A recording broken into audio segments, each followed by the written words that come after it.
El tema es la historia según Dios. La historia según Dios. Mire que esto para mí me fue muy interesante preparar este mensaje. Me fue muy interesante porque realmente es un repaso prácticamente desde antes, desde cuando comienza todo, la creación, hasta cuando termina todo. Y los 10 eventos importantes en esa historia desde la creación hasta el final, la destrucción de este mundo como está profetizado. Evento por evento. Evento por evento. Así que la historia según Dios leemos en Colosenses 1, del 15 al 22, lo siguiente. Nos ponemos de pie. Él, hablando de Jesús, Él es Jesús. Él es la imagen del Dios invisible, el primogénito de toda creación. Porque en Él, en Cristo, fueron creadas todas las cosas, las que hay en los cielos y las que hay en la tierra, visibles e invisibles, sean tronos, sean dominios, sean principados, sean potestades. Todo fue creado por medio de Él y para Él. Cristo divino lo pone aquí con la divinidad, creador de todas las cosas. Por medio de Él fue creado todo. Y Él es antes de todas las cosas, y todas las cosas en Él subsisten. Que el Cristo eterno, como Dios que es, y el que sostiene la creación. Y Él es la cabeza del cuerpo, que es la iglesia. Él, que es el principio, el primogénito de entre los muertos, para que en todo tenga la preeminencia. Preeminencia es la primer lugar, ¿verdad? Porque por cuanto agradó al Padre que en Él habitase toda la plenitud, y por medio de Él, de Jesús, reconciliar consigo todas las cosas, así las que están en la tierra como las que están en los cielos, haciendo la paz mediante la sangre de su cruz. Y a vosotros también, que erais en otro tiempo extraños y enemigos en vuestra mente, haciendo malas obras, ahora os ha reconciliado en su cuerpo de carne por medio de la muerte, para presentaros santos y sin mancha e irreprensibles delante de Él. Padre, te damos gracias por esta palabra. Gracias por la escritura que nos permite, Señor, descubrir Señor, cuál es tu caminar, que tú has hecho y qué dice tu palabra que va a suceder. Nos ponemos en tus manos, Señor, ayúdanos a entender esto en el nombre de Jesús. Amén, amén. Bien. Así que dice la Biblia que Jesucristo es el creador de todas las cosas. Nada fue creado, todo fue creado por medio de Él. En Génesis también habla de la creación que es de Dios, ¿verdad? Ustedes saben que hay entre los ataques a la palabra de Dios está la teoría científicamente absurda de la creación casual por el Big Bang, que lo que había al principio, antes de haber galaxias, estrellas, planetas y todo, había una gran masa de materia que explotó. Eso se llama Big Bang, la gran explosión. Para eso utilizan el hecho de que las galaxias se están moviendo, ¿verdad? En la misma dirección, hacia afuera, si se mueven donde Dios diga. Entonces, cuando usted le pregunta cuál es esa teoría, usted le pregunta, ¿dónde vinieron todas las cosas? Pues de esa explosión. Y ahí surgieron estrellas, planetas, galaxias, y con el tiempo le hacen toda una narración de cómo se formó en la Tierra la primera molécula de DNA por casualidad, y cómo esa molécula de DNA aprendió a hacer réplicas de sí misma, de qué se nutría, no dice en ese tiempo, pues tenía que haber nutrientes para tú multiplicarte, ¿verdad? Y cómo una molécula tan complicada se forma por casualidad, y que se producen organismos. Un organismo no puede vivir sin una membrana, no existe un organismo que no tenga una membrana, porque el ambiente externo a la célula siempre es hostil, enemigo de lo interior. De la única manera que pueden existir cosas es que tenga cubierta, que no permita que el exterior entre y destruya lo que hay adentro. Así que toda la célula tiene una membrana, todo lo vivo tiene una membrana, ¿verdad? Entonces, usted le pregunta, entonces Dios no existe. No, Dios no existe. ¿Y de dónde salió esa masa? ¿De dónde salió esa masa de materia que explotó? ¿Cómo surgió? Bueno, siempre estuvo ahí. O sea, no puede haber surgido de la nada, porque si no había un Dios. ¿Cómo surgió? Siempre estuvo ahí. Entonces tú no crees en un Dios eterno, pero crees en una... O sea, tu Dios se llama una masa, no se llama no es una persona inteligente, es algo inanimado, que es una masa de materia. Y de ahí surgió todo, incluyendo lo complicado de un ser humano. Todo por casualidad. Eso viola un principio de física que se llama la segunda ley de termodinámica, que es una ley porque se convierte en ley porque siempre funciona igual. Eso lo hace una ley en física. La segunda ley de termodinámica dice que las cosas se mueven hacia lo sencillo. El estado de reposo de menos energía es lo sencillo. Usted tira un cuerpo de un hombre muerto ahí y inevitablemente se va a descomponer en nitrato, fosfato, compuesto sencillo. Deja de ser un tejidos y órganos y se va a descomponer y va a ser parte de la tierra. Usted deja un automóvil ahí y cuando viene a 2000 años encuentra un pedazo de moho ahí, pues no va a encontrar un motor y una de esos, porque se va a desintegrar. Todo lo que usted deje, o sea, las cosas terminan hacia de lo complicado a la etapa donde hay más economía de energía, que es en lo sencillo. Lo único que camina al revés es la vida. Nada más camina en el mundo al revés que no sean las cosas vivas. Una planta toma dióxido de carbono y agua y sintetiza por fotosíntesis glucosa, azúcar y almidones eventualmente, y eventualmente proteínas. Empezó con dióxido de carbono y agua. Es porque está vivo. Pero eso no lo puede hacer. La vida es entonces una creación de Dios, porque pone a la naturaleza a correr al revés. Lo único que pone a la naturaleza a violar la ley de termodinámica es la vida, que coge sustancias simples y las convierte en más complejas, la vida.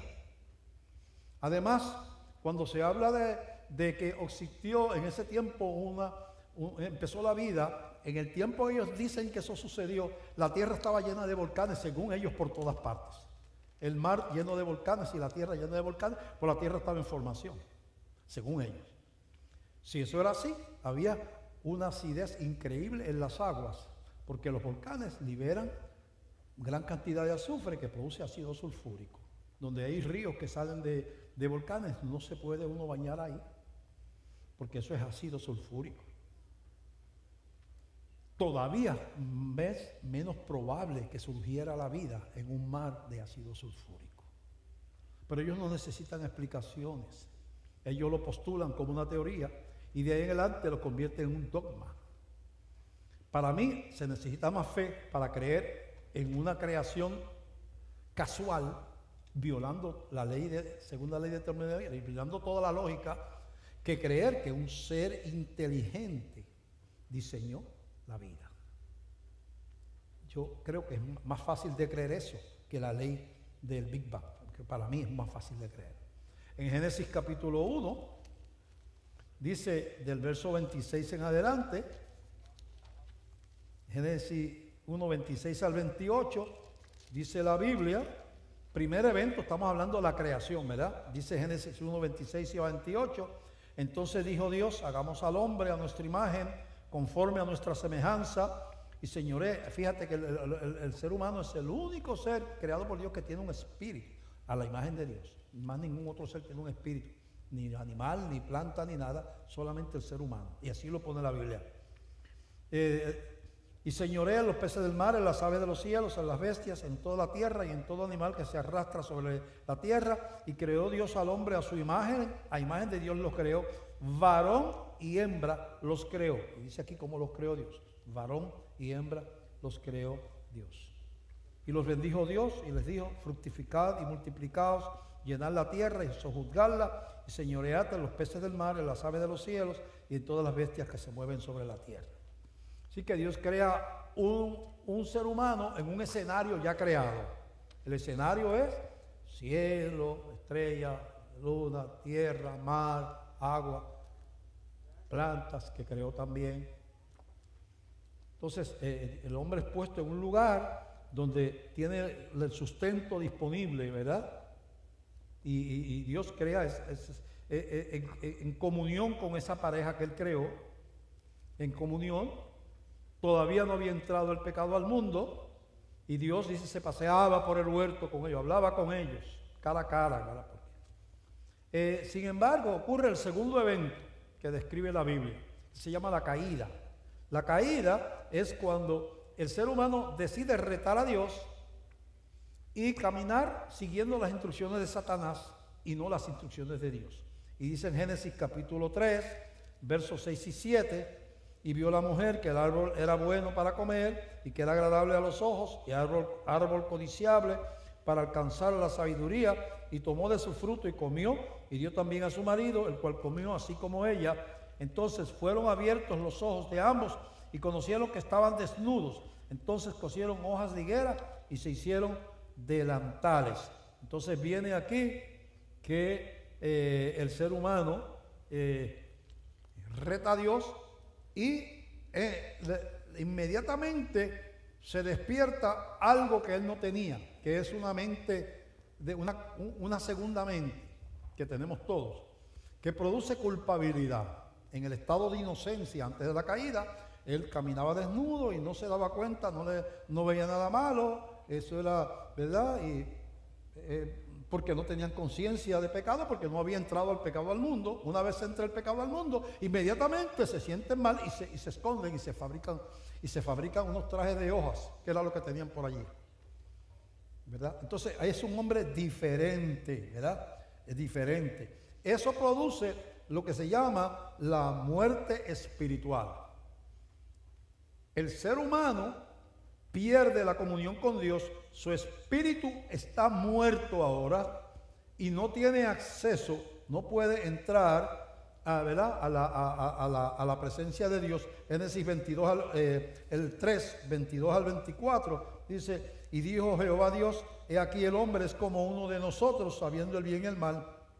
Ahora pues, que no alargue su mano y tome también del árbol de la vida y coma y viva para siempre. O sea, se le acabó la eternidad, se le acabó la comunión. No puede estar aquí conmigo. No, hay una separación. Y lo sacó Jehová del huerto del Edén para que labrase la tierra de que fue tomado. Echó pues fuera al hombre y puso al oriente del huerto de Edén querubines y una espada encendida que se revolvía por todos lados para guardar el camino del árbol de la vida. O sea, Dios cerró el camino con ángeles. No puede haber salvación para el ser humano. Eso fue lo que rompió Jesucristo, esa maldición. La muerte espiritual pasa a todos los seres humanos, a todos. Eso vamos a ver en Primera de Corintios capítulo 15, Primera de Corintios capítulo 15, del verso 21 al 23, dice así: porque por cuanto la muerte entró por un hombre, hablando de Adán, también por un hombre la resurrección de los muertos. Está hablando de Cristo. Y esto es, acuérdense que estamos en el Nuevo Testamento ahora, después que Cristo había muerto y resucitado y todas esas cosas. Porque así como en Adán todos mueren, ¿sí? En Adán, por ser descendientes de Adán, todos los seres humanos estamos separados de Dios. También en Cristo todos serán vivificados, todos, pero vamos a ver quiénes son esos todos. Pero cada uno en su debido orden. Cristo las primicias, luego los que son de Cristo en su venida. O sea que los todos no es toda la humanidad, sino los que son de Cristo. O sea que la muerte entró por Adán y la vida entra a los que son de Cristo. Se restaura la comunión. Y somos entonces aceptables, somos hijos de Dios. Por eso vino Jesucristo, a buscar y a salvar lo que se había perdido, dice la Biblia, ¿verdad? Así que, primer evento, la creación, segundo evento, la caída. Y la muerte espiritual pasa a todos los hombres. 15 del 21, dice 23, pero cada uno en su debido orden, Cristo las primicias, luego los que son de Cristo en su venida, Luego al fin, cuando entregue el reino al Dios y Padre, cuando haya suprimido todo dominio, toda autoridad y potencia, porque preciso es que Él reine, Jesús, está hablando de Jesús, hasta que haya puesto a todos sus enemigos debajo de sus pies. Y el postrer enemigo que será destruido es la muerte. La muerte.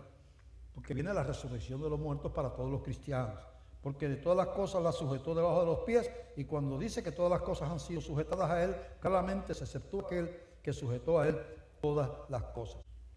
Por eso el único camino de salvación se llama Jesucristo. No puede ser las buenas obras, porque las obras tú no puedes pagar lo que solamente Dios acepta como pago, es la sangre de Jesús, y lo dice ahí lo que vamos a leer. Así que entonces viene la caída como segundo evento, y tercer evento importante en la historia de Dios es que Dios escoge un hombre que dará origen al pueblo hebreo, se llama Abraham, y de donde vendrán la ley y los profetas, todo ese antiguo pacto, y eventualmente en la carne vendrá Jesucristo. Jesucristo es un descendiente de José y María, los padres terrenales de Jesús, porque Jesús no tiene padre, verdaderamente Jesús es eterno, pero Él encarnó en una mujer, Jesucristo, y tuvo una madre, aunque realmente fue Dios que puso esa semilla ahí, el Espíritu Santo en ese vientre. Así es que José y María fueron padres terrenales, aunque realmente en ese sentido Jesús nunca, no podía tener, que Dios fuera hijo de un ser humano, es un absurdo, pero en el sentido terrenal sí lo era. Así que Abraham es el hombre que Dios escoge para hacer una nación que se llama el pueblo de Israel, los hebreos, los judíos. Y de quien él iba a levantar los profetas, la ley que se le da a Moisés, y eventualmente de esa herencia abrahámica llega hasta Jesucristo. Y vamos a buscar en Génesis capítulo 12, del 1 al 3. Génesis 12, del 1 al 3, que dice de la siguiente manera, y leemos. Ya estamos por aquí. Dice así: pero Jehová había dicho a Abraham: vete de tu tierra y de tu parentela y de la casa de tu padre a la tierra que te mostraré. Y Abraham no vivía en Canaán, en Israel. Y él vivía en Babilonia, un país pagano. Entonces Dios se le aparece a este hombre y le dice, ¿verdad? Él lo escogió. Le dice: vete de aquí, de este lugar, a la tierra que yo te voy a mostrar. Sepárate de tu familia.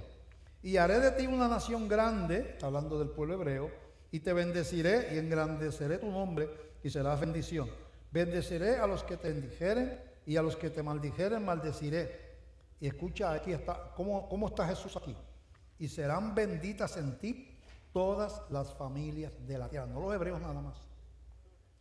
En ti serán benditos hebreos y no hebreos, todas las familias de la tierra. ¿De quién está hablando? De Jesucristo. De tu simiente, de tu descendencia, eventualmente va a venir el Mesías, el Salvador. Así que nace la nación hebrea, que viene la ley y los profetas. La ley y los profetas. Dios le da a la ley, que la ley tiene como propósito revelar el carácter de Dios y además darle al pueblo orden, ¿verdad? Porque había leyes también que tienen que ver con el orden del pueblo. Nunca fue dada la ley para salvar. Los mandamientos no fueron dados para salvar, eso lo dice la Biblia. Fueron dados para revelar el carácter de Dios y para llevarnos a Cristo. Para darnos cuenta que no podemos cumplir con la ley, que la ley no nos puede salvar, y que entonces recurramos a la fe.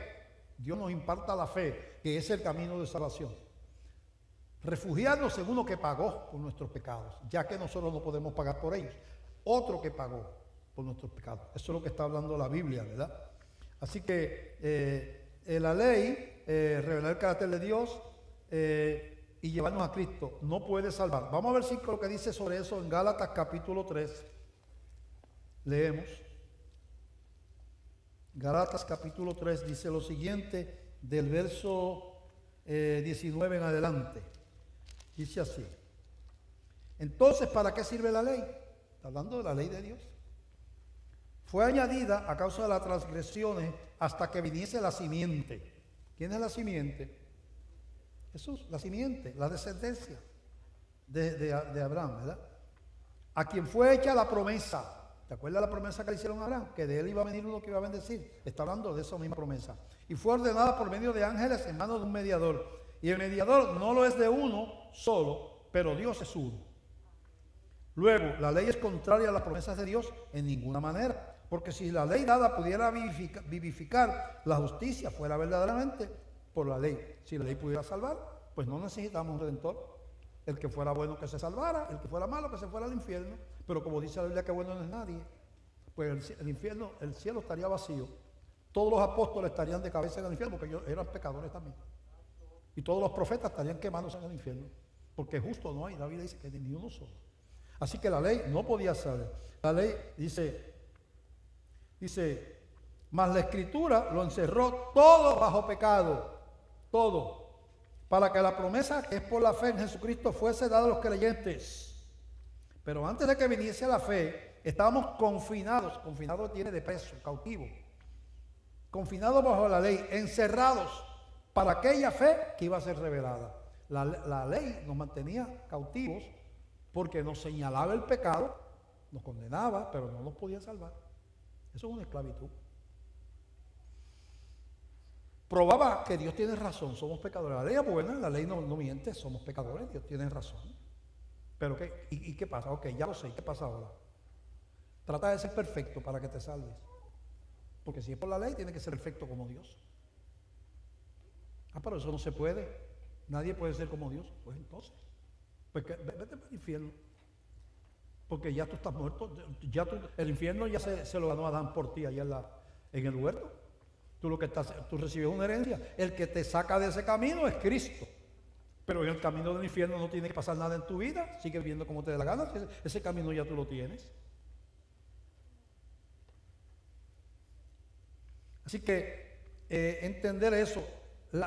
Dios entonces con Cristo cambia la ley por la adopción. La gracia. La gracia, ¿qué es la gracia? Que Cristo tomó nuestro lugar en la cruz, pagó nuestros pecados, murió y resucitó de los muertos, venció a la muerte, al diablo y al pecado. Y cuando el Espíritu Santo a quien quiera le imparte fe y esa persona le entrega la vida y los pecados a Cristo, ocurre un milagro. A Cristo le es imputado mi pecado, que ya le fue imputado en la cruz, y su justicia me es imputada a mí. Soy declarado justo, justificado. Los cristianos no somos cristianos porque no pecamos. Nosotros no somos perfectos. No debemos de deleitarnos en el pecado porque el pecado no le agrada a Dios. Pero no hay nadie perfecto que lleve 80 años en el Evangelio. No somos cristianos porque la sangre de Cristo nos ha limpiado de todo pecado. Vamos a buscar eso en la Biblia para que no parezca, ¿verdad? Gálatas 4, del 3 al 7. Así también nosotros, cuando éramos niños, estábamos en esclavitud bajo los rudimentos del mundo, antes de conocer a Cristo. Pero cuando vino el cumplimiento del tiempo, Dios envió a su Hijo, nacido de mujer y nacido de la ley, nacido bajo la ley, para que redimiese a los que estaban bajo la ley, a fin de que recibiésemos la adopción de hijos. Redimir es un término mercantil y legal. Se redime algo cuando algo que tú perdiste, por ejemplo, una prenda que tú tienes en la casa de empeño, que tú le pusiste el reloj allí, te dieron $100 por él, pero tienes que pagar 140 por recobrarlo. De la única manera que tú redimes el reloj y lo recobras es que lleve los $140. Mientras tú no lleves los $140, el reloj está confinado. Como dice aquí, está preso. Pues la ley nos condena y Jesucristo vino a pagar el precio para sacarnos de la esclavitud y redimirnos de la ley, ¿verdad? Para que redimir es pagar la penalidad. Redimiese a los que estaban bajo la ley a fin de que recibiésemos la adopción de hijos. Espérate, ya no es por ley, ahora es por ser familia de Dios. Y por cuanto sois hijos, Dios envió a vuestros corazones el espíritu de su Hijo, el cual clamaba Padre. Así que ya no eres esclavo, sino hijo. Y si hijo, también heredero. Heredero de Dios por medio de Jesucristo. No por la ley, por medio de Jesucristo. La salvación es por gracia, por medio de la fe. Entonces, la ley, esa ley y esos profetas que promulgaron y predicaron tantas cosas hermosas y profetizaron a Cristo también, eso viene bajo Abraham, hasta llegar a Jesucristo. El quinto evento importante es la venida del reino. La venida del reino, el Mesías, el Hijo de Dios, irrumpe en el mundo en el vientre de una virgen. Dios pone esa semilla ahí, sin ellos haber tenido intimidad sexual. Dios pone esa semilla ahí del Hijo de Dios en el vientre de esa mujer virtuosa llamada María, que siendo comprometida con José, que para aquel tiempo ya estaba desposada con él, aunque no se había celebrado la ceremonia, los padres habían acordado el matrimonio, ya era como si fuera esposa, y ella le dice, pero ¿cómo voy a yo salir en citas y yo no conozco hombre? Dice, no, esto es del Espíritu Santo. Y dice, pues, he aquí la esclava del Señor, haz como tú quieras. Eso estaba diciendo, posiblemente la pena era matar la pedrada a las mujeres que se consideraban adúlteras, el descrédito para el resto de la vida, para José y para ella. José porque la novia, Dios sabe con quién se había acostado, lo que iba a pensar la gente. Y para ella, porque para el resto de su vida, esa es la que estando comprometida en esa cultura conservadora. Mira, que ella fue la que estaba comprometida, mira, y tuvo un hijo de no se sabe quién. Ella estuvo dispuesta a eso. El Señor hace como tú quieras. Si me matan, que me matan. Pero tú eres el Señor, yo hago lo que tú digas. Entonces ahí viene,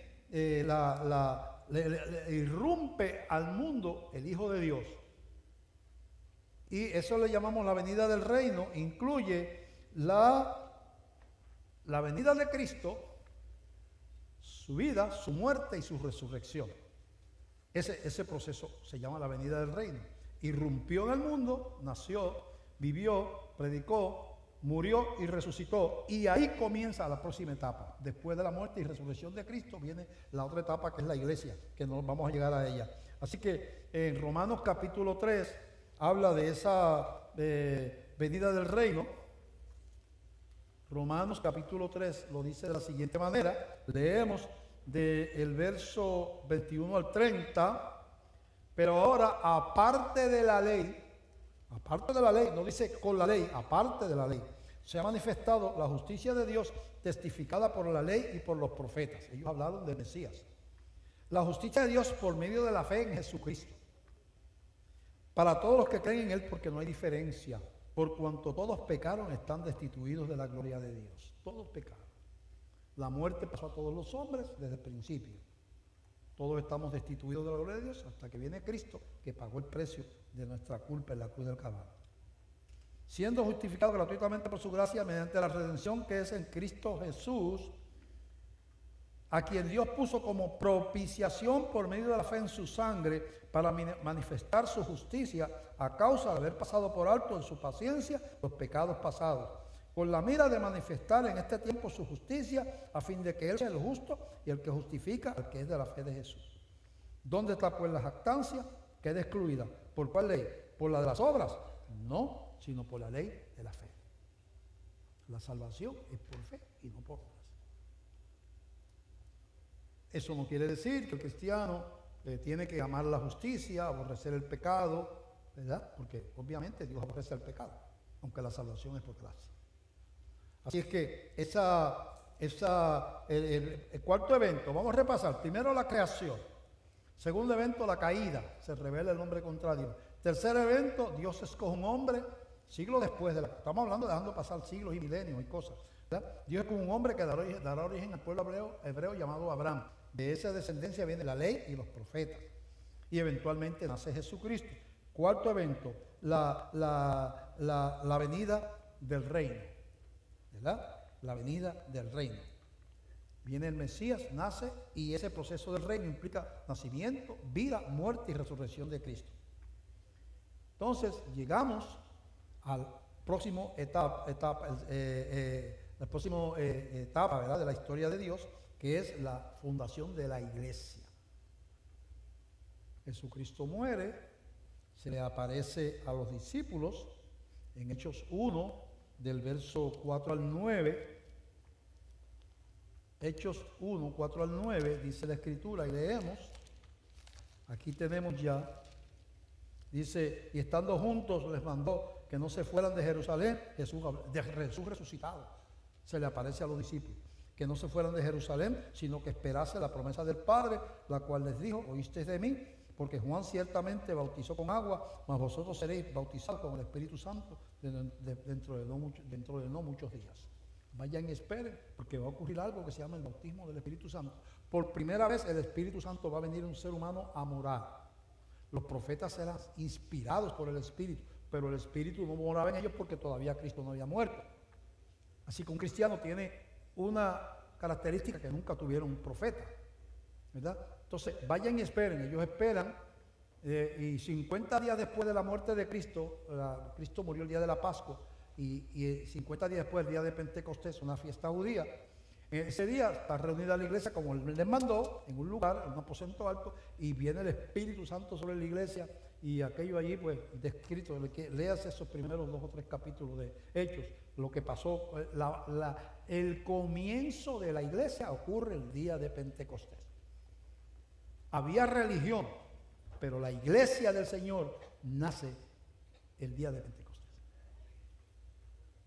Y entonces, ese nacimiento de la iglesia nos hace heraldos del reino, porque si usted sigue leyendo, les dijo, pero recibiréis poder, versículo 8, cuando haya venido, Jesús le dice a los discípulos, sobre vosotros el Espíritu Santo, y me seréis testigos en Jerusalén, en toda Judea, en Samaria y hasta lo último de la tierra. Dice, yo le voy a dar el Espíritu y ustedes van a ser mis heraldos, mis testigos en el mundo. Van a ir predicando este evangelio y otros creerán según el Espíritu los convenza, y se irá llenando mi casa, será llenando la iglesia hasta que yo diga que ya está, y entonces vienen otros procesos que no hemos llegado todavía. La venida del reino. La iglesia entonces es morada de Dios, así se le llama a la Biblia, la morada de Dios, el tabernáculo, el templo de Dios, la iglesia, ¿verdad? Y eso se va llenando por los siglos. Desde ese comienzo de Pentecostés, que ahí mismo van a predicar, y se convierten los primeros cristianos por la predicación de Pedro, los primeros, rapidito comienza la cosecha, ha seguido a través de siglos y siglos y siglos, pagando con martirio, muerte, persecución y un montón de cosas, y se han ido convirtiendo, y la Biblia describe ese proceso como un edificio que va creciendo hasta que Dios diga ya y el edificio esté completo. En Efesios capítulo 2, lo describe de la siguiente manera, Efesios 2, del 13 en adelante, dice, del 13 al 22. Pero ahora en Cristo Jesús, vosotros que en otro tiempo estabais lejos, habéis sido hechos cercanos por la sangre de Cristo. Está hablándole a la gente que no son hebreos. Porque Él, Cristo, es nuestra paz, que de ambos pueblos, hebreos y no hebreos, hizo un solo pueblo, derribando la pared intermedia de separación, aboliendo en su carne las enemistades, la ley de los mandamientos expresados en ordenanzas, porque la ley fue quitada del medio, porque ya no somos juzgados por la ley, sino por la fe en Cristo. Para crear en sí mismo de los dos pueblos un solo y nuevo hombre, haciendo la paz. Mediante la cruz, reconciliar con Dios a ambos, hebreos y no hebreos, en un solo cuerpo, matando en ella las enemistades. Y vino y anunció las buenas nuevas de paz a vosotros que estabais lejos y a los que estaban cerca. Sigue hablando de hebreos y no hebreos. Porque por medio de él, los unos y los otros, tenemos entrada por un mismo espíritu al Padre. Así que ya no sois extranjeros ni advenedizos. Advenedizo es una persona que no es bienvenida, sino conciudadanos de los santos y miembros de la familia de Dios. Ahora viene la comparación con un edificio que se está creciendo, la iglesia a través del tiempo. Edificado sobre el fundamento de los apóstoles y profetas, siendo la principal piedra del ángulo Jesucristo mismo. Esa piedra es el fundamento, la piedra del ángulo es la zapata, el fundamento. En quien todo el edificio, bien coordinado, va creciendo para ser un templo santo en el Señor, en quien vosotros también sois juntamente edificados para la morada de Dios en el Espíritu. Así que ese edificio va creciendo. Primer siglo, segundo siglo, tercer siglo, cuarto siglo. Estamos en el piso número 21 del edificio que Dios está edificando. En algún momento la puerta se cerrará, el Espíritu Santo ya terminará su ministerio de convencer de pecado y ya no hay más oportunidad de salvación. Y vienen otros procesos que culminan con el levantamiento de la iglesia, la destrucción de otra. De eso vamos a hablar más adelante. Pero estamos en la era de la iglesia todavía, la venida del reino, la iglesia, y estamos en esa etapa. Ya por 21 siglos prácticamente estamos en la era de la iglesia. Ahora, después de eso, ¿cuál es el evento que viene? Vamos a repasar primero la creación, la caída, el levantamiento de un pueblo, el hebreo, por medio de Abraham, donde salen los profetas y Jesús, la ley que dio Abraham y todo eso viene por los profetas. La venida del reino, cuando Cristo viene, nace, muere y resucita. En el comienzo de la iglesia, cuando el Espíritu Santo viene por primera vez sobre los creyentes y comienza la iglesia. Y entonces, hasta el día de hoy, ¿cuál es el próximo evento? La Biblia habla de la tribulación. La tribulación. En Mateo capítulo 24, los discípulos le hacen una pregunta a Jesucristo. Le preguntan, ¿cuándo vendrán los tiempos finales? El fin del mundo, ¿verdad? Y en Mateo 24:3 lee así: y estando él sentado en el monte de los olivos, los discípulos se le acercaron aparte diciendo, dinos, ¿cuándo serán estas cosas? ¿Y qué señal habrá de tu venida y del fin del siglo? ¿Cuándo será el fin del mundo? El fin del siglo, el fin del mundo. Respondiendo Jesús les dijo, mirad que nadie os engañe, porque vendrán muchos en mi nombre diciendo, yo soy el Cristo, y a muchos se engañarán. Va a haber mucha religión diciendo que nosotros somos la salvación, muchas personas diciendo que son Jesús en la tierra, o que ellos son los mediadores, y de que hay que ser de esa religión para salvarse, todo eso, ¿verdad? Y oiréis de guerras y rumores de guerras, sediciones, guerras. Mirad que no os turbéis, porque es necesario que todo esto acontezca, pero aún no es el fin. Porque se levantará nación contra nación y reino contra reino, y habrá epidemias, pestes.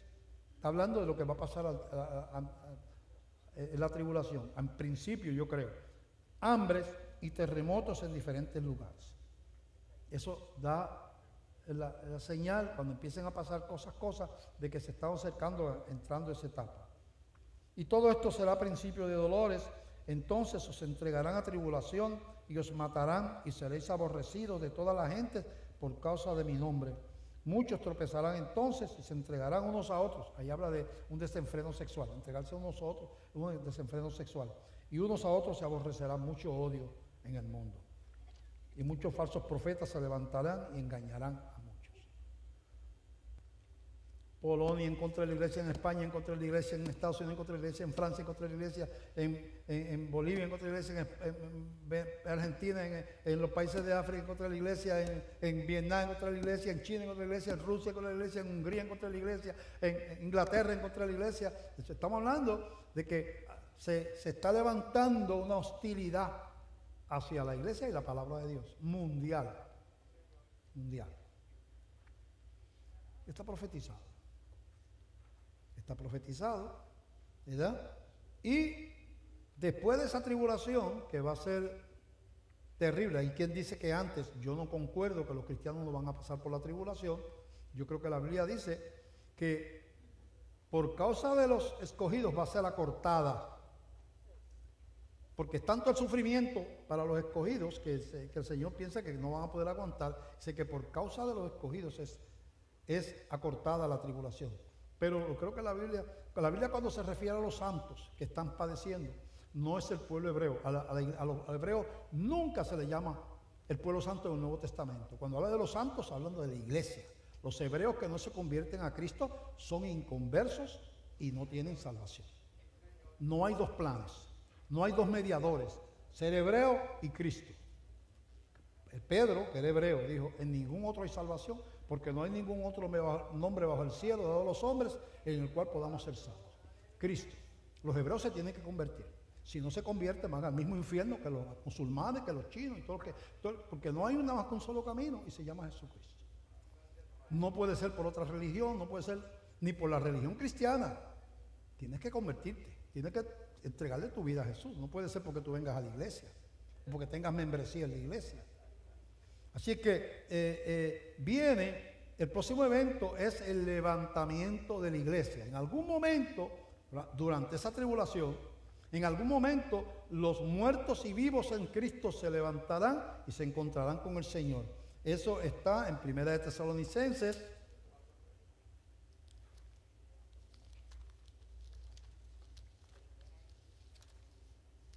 Primera de Tesalonicenses capítulo 4, del verso 13 en adelante.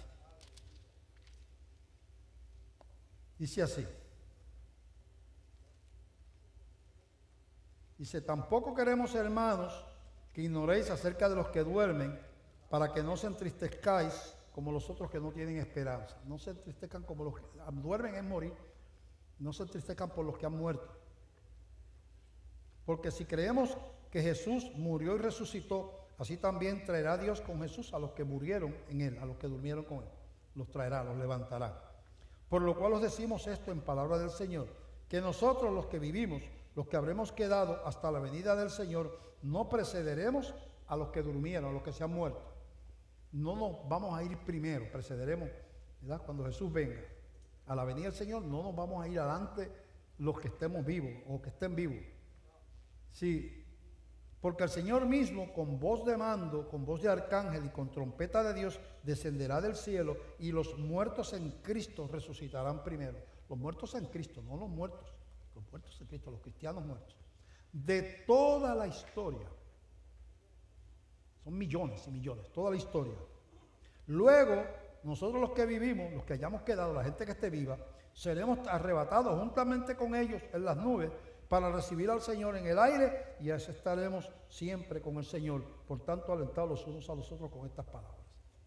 Se juntan los muertos que están saliendo de las tumbas con un cuerpo glorificado, se le da un cuerpo glorificado a los vivos, similar al de los muertos, se encuentran en el aire, y allá en los aires se encuentran con el Señor que viene bajando. Eso es lo que describe aquí. Ese evento es el glorioso evento del arrebatamiento de la iglesia, el encuentro final con el Señor. Entonces viene la victoria del reino, describe en Apocalipsis capítulo 19 el trato de Dios final con las potestades del mal. Apocalipsis 19, del 11 en adelante. Entonces vi el cielo abierto, y aquí un caballo blanco, y el que lo montaba se llamaba Fiel y Verdadero, y con justicia juzga y pelea. Sus ojos eran como llama de fuego, y había en su cabeza muchas diademas, y tenía un nombre escrito que ninguno conocía sino él mismo. Estaba vestido de una ropa teñida en sangre, está hablando de Jesús, y su nombre es el Verbo de Dios. Y los ejércitos celestiales, vestidos de lino finísimo blanco y limpio, le seguían en caballos blancos. De su boca, de la boca de Jesús, sale una espada aguda para herir con ella a las naciones, y él las regirá con vara de hierro, y él pisa el lagar del vino del furor y de la ira del Dios Todopoderoso. Hablando de juicio terrible. Y en su vestidura y en su muslo queda escrito este nombre: Rey de Reyes y Señor de Señores. Y habla ahí de cómo va a apresar, ¿verdad? Y 19, y vi a la bestia, a los reyes de la tierra y a su ejército reunidos para guerrear contra el que montaba el caballo y contra su ejército. Y la bestia fue apresada, y con ella el falso profeta que había hecho delante de ella las señales con las cuales había engañado a los que recibieron la marca de la bestia y habían adorado su imagen. Estos dos fueron lanzados vivos dentro de un lago de fuego que arde con azufre. Y los demás fueron muertos con la espada que salía de la boca del que montaba el caballo, y todas las aves se saciaron de las carnes de ellos. Habla de un juicio terrible y la batalla final, donde los demonios, Satanás, son apresados. La iglesia se va, y falta el último evento que está descrito en la Biblia, es la destrucción del mundo. Leímos la creación del mundo y ahí comenzamos. Ahora viene la destrucción del mundo, como está, de la manera terrible que está descrito en Segunda de Pedro, capítulo 3, del verso 3:3.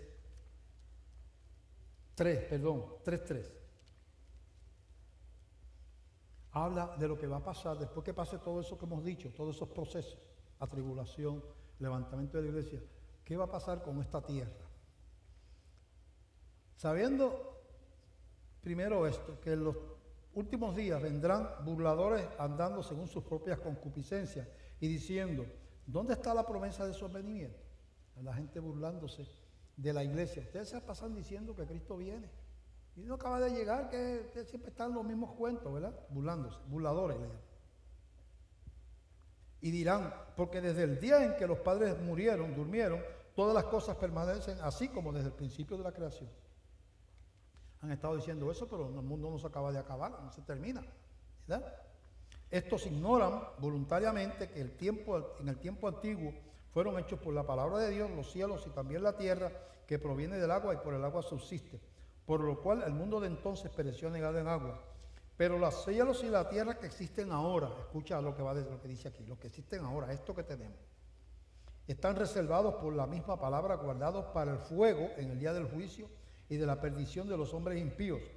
Mas, amados, no ignoréis esto, que con el Señor un día es como 1000 años y 1000 años como un día. El Señor no retarda su promesa, según algunos la tienen por tardanza, sino que es paciente para con nosotros, no queriendo que ninguno perezca, sino que todos procedan al arrepentimiento. La casa no se ha llenado todavía. Cuando se llene la casa, se acaba el proceso de salvación, viene esa última etapa. Pero el día del Señor vendrá como ladrón en la noche, en el cual, escucha, los cielos pasarán con gran estruendo. No, es inconcebible el ruido que puede ser eso, que de momento todo ese montón de estrellas, estruendo. Y los elementos ardiendo serán deshechos. Y la tierra y las obras que en ella hay serán quemadas. Puesto que todas estas cosas han de ser deshechas, ¿cómo no debéis vosotros andar en santa y piadosa manera de vivir?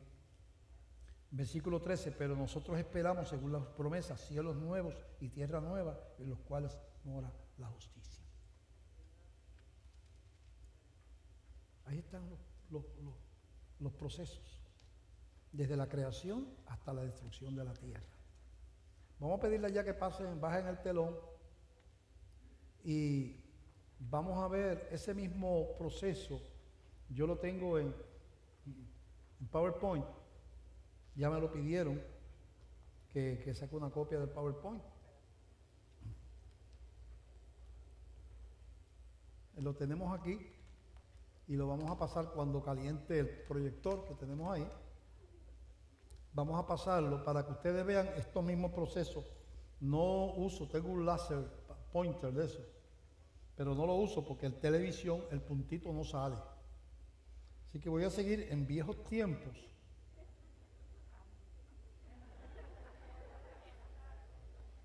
Le voy a regalar a que dirige la música aquí.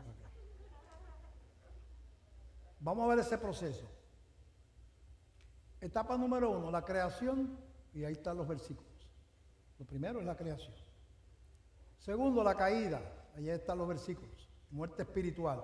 El ser humano pierde la capacidad de la salvación y el espíritu muere. Tercero, formación del pueblo hebreo. Abraham, y da los versículos, la ley y los profetas para llevarnos a Cristo. Ahí están los profetas, los versículos. Cuarto, la venida del reino, el Mesías. Romanos 3, 21 al 30, incluye la muerte de Cristo y su resurrección. Esto junto es la venida del reino. El nacimiento, muerte y resurrección de Cristo. Ahí se cumplió todo lo que era necesario para vencer al diablo, a la muerte y al pecado. En esa muerte y resurrección.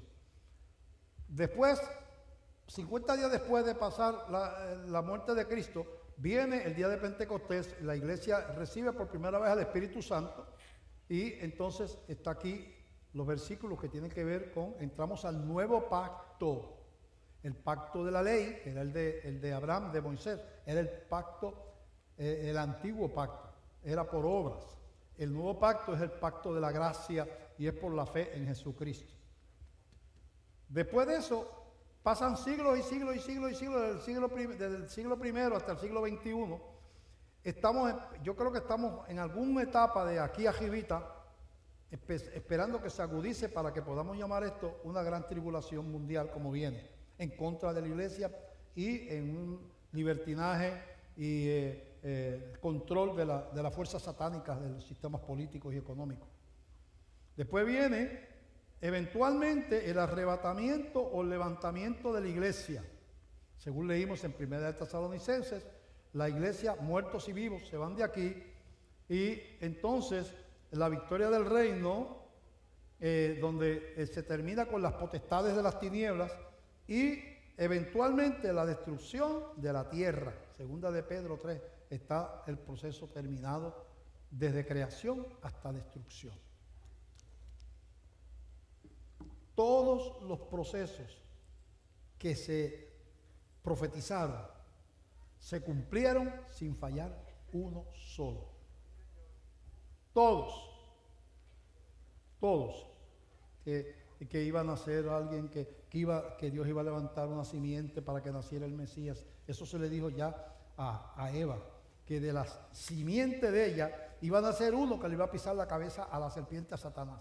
A Eva en el primer libro, pero allá en el primer libro de la Biblia se le hace una profecía a Satanás, a la serpiente, y se le dice, a la serpiente se le dice a Satanás, van a ser uno descendiente de esa mujer que tú tentaste, que te va a pisar la cabeza a ti. Y está hablando de Jesucristo ya desde Génesis. Ya desde Génesis. Todos se han cumplido. Mira, hay algo que te voy a decir. Satanás, sin darse cuenta, trabaja para Dios.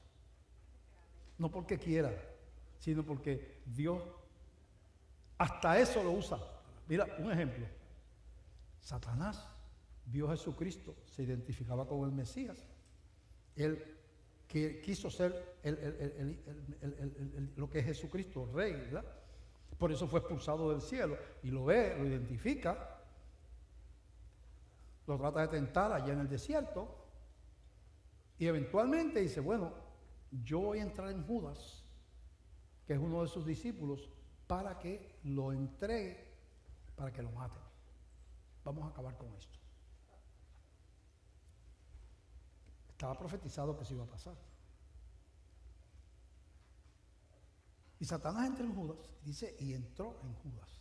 Y Judas buscó y fue y vendió a Jesús por 30 monedas de plata. ¿Y qué estaba haciendo Satanás con eso? ¿Qué era necesario para que nosotros tuviéramos salvación? La muerte de Jesús. Sin querer, lo que estaba haciendo Satanás, estaba ayudando al plan de Dios para traer la salvación a la raza humana. Porque Jesús vino para morir.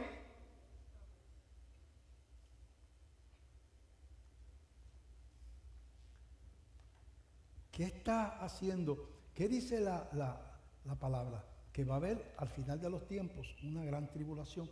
Y entonces dice que va a venir el levantamiento de la iglesia, va a venir la destrucción de Satanás. ¿Qué está haciendo Satanás? Revolcando todos estos gobiernos en contra de la iglesia y apoderándose de los sistemas de comunicación y de los sistemas educativos, sociedades científicas y todo. Controla el mundo completo, políticos, tribunales. Tengo el poder en mi mano. Pero ¿qué está haciendo? La Biblia dice que eso va a pasar antes de que venga Cristo. Así que cuando Él empieza la tribulación, está acercando la venida de Jesús. No se lo digan a Satanás, pero él es que no aprende.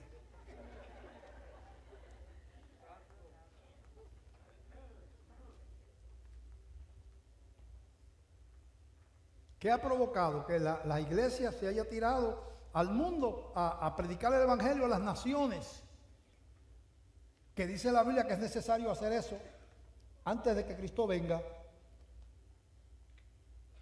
Esta iglesia por el mundo entero, 40 naciones, 40 y pico de naciones, tienen misioneros que esta iglesia sostiene. 40 y pico de naciones, misioneros que esta iglesia sostiene. En este momento ayudamos a sostener 385 misioneros. Reciben dinero de esta iglesia, 385 misioneros en el mundo entero. En África, los países islámicos, en países comunistas, en la India, donde tenemos la mayoría, y unos poquititos. Acá en Cuba tenemos uno en una misión en Haití. Eso tenemos allí y levantamos una iglesia en Haití también. Tenemos uno en Brasil. Y un grupo de misioneros que a través de una iglesia de Lima, Perú, trabaja el hermano Pedro Hawkins allá en Lima. Tiene misioneros que están llegando a la selva a alcanzar tribus aisladas que son naciones porque tienen un lenguaje que más nadie habla en el mundo. Y bíblicamente eso es una nación, etnos, es una etnia. Más nadie, esos 50 personas, 60, 40, 30, 80, 100, hablan un idioma que más nadie en el mundo lo habla, aislados. Muchas veces nadie sabe ni que están ahí. Y llegan estos misioneros, se ponen a vivir con ellos, aprenden el idioma para poderle predicar a Jesucristo. Y esta iglesia tiene misioneros, se llaman segadores, en la selva del Amazonas también. Porque queremos que sea predicado el Evangelio a todas las naciones, y yo exhorto a las iglesias que nos ven que hagan eso. Pero ahí está el drama completo. Desde cuando empieza la película, que aparece el león de la metro, hasta cuando aparece fin. Pues hoy hemos visto la película completa presentada aquí. A ti que nos ven por televisión, tú que nos ves por televisión, ¿qué tú vas a hacer con tu vida? Si eso es, y es así, la realidad de la humanidad. Y los caminos de Dios son esos que están trazados en la Biblia.